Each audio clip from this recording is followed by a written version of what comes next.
ಜನನಿ. ಅಮ್ಮ, ಇದು ನಿಮ್ಮೆಲ್ಲರ ಸಂತೋಷವಿದ್ದಂತಾಗಲಿ. ನಿನಗೆ ಭಾಷೆಯನ್ನು ಇಟ್ಟಿರುವನು, ನಾನು ತೊಟ್ಟ ಬಾಣವನ್ನು ತೊಡುವುದಿಲ್ಲ. ಹೋಗಿ ಬಾ ಜನನಿ, ಹೋಗಿ ಬಾ. ಅಮ್ಮ, ಹೀಗೆ ಬಾ ತಾಯಿ. ಅಮ್ಮ, ನನ್ನದೊಂದು ಒಂದೇ ಒಂದು ಕಡೆಯ ಮಾತನ್ನು ನಡೆಸಿಕೊಡುವೆ ತಾಯಿ. ನಿನ್ನದೊಂದು ಮಾತೆ? ಹೌದು ತಾಯಿ. ಅದೇನೆಂಬುದನ್ನು ತಿಳಿಸು ಮಗನೇ. ಅಮ್ಮ, ಎತ್ತ ತಾಯಿಯ ಪ್ರಥಮ ದರ್ಶನವಿಂದ ಆಯಿತು. ಪುನಃ ನಿನ್ನನ್ನು ನೋಡುವ ಭಾಗ್ಯ ಲಭಿಸುವುದೋ ಇಲ್ಲವೋ.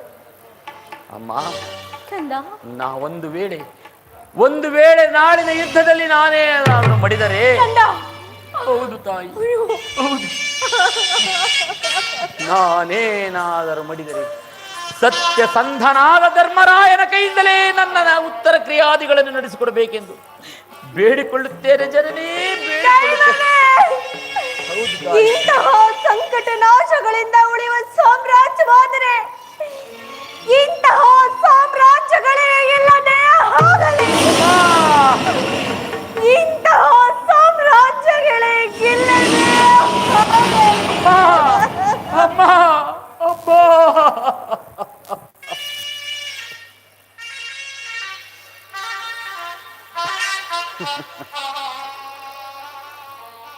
ದೈವಾನುಕೂಲವಿಲ್ಲದ ಮನುಷ್ಯನು ಬದುಕಿದ್ದು ಪ್ರಯೋಜನವಿಲ್ಲ.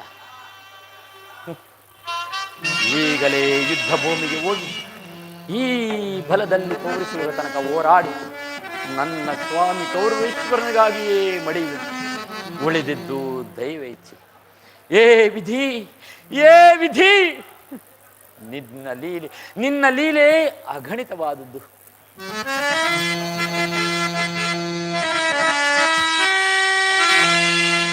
ವಿಧಾತನ ನಾಟಕ ಬಲ್ಲವರಾರೋ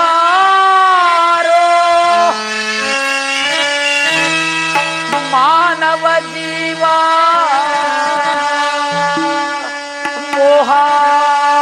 ಮೋಹಾಂಧಕಾರ ಎಲ್ಲ ಮಾಯೇ ಮಾಯಾಜಾಲ.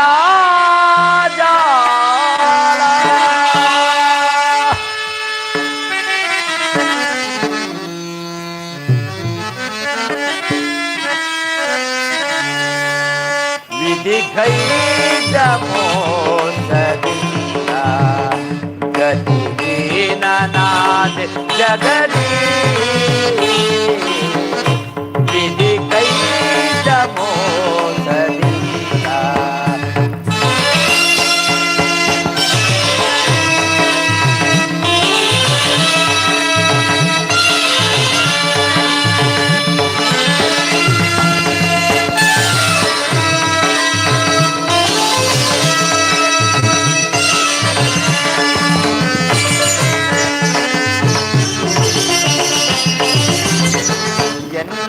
ಬಾಳು ಕಣ್ಣೀರು ಜಗದಿ ಪಾಲಿಪರಾರೋ ದೀನನ ದಯದಿ.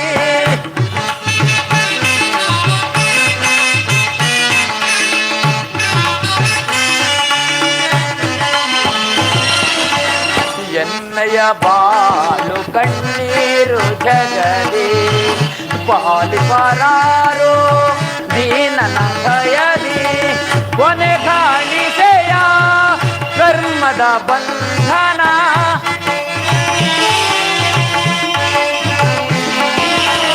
ಕೊನೆ ಕಾಣಿಸೆಯ ಕರ್ಮದ ಬಂಧನ. ದಾರಿಯ ಕಾಣದೆ ಅಂದನ ತೆರೆನಾದೆ.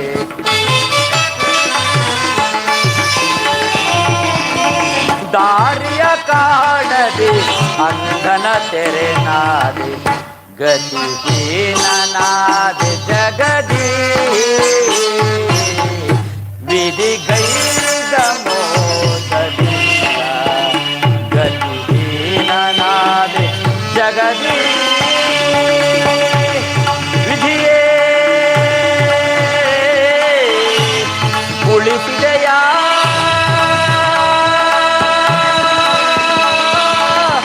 ಕಣ್ಣಿ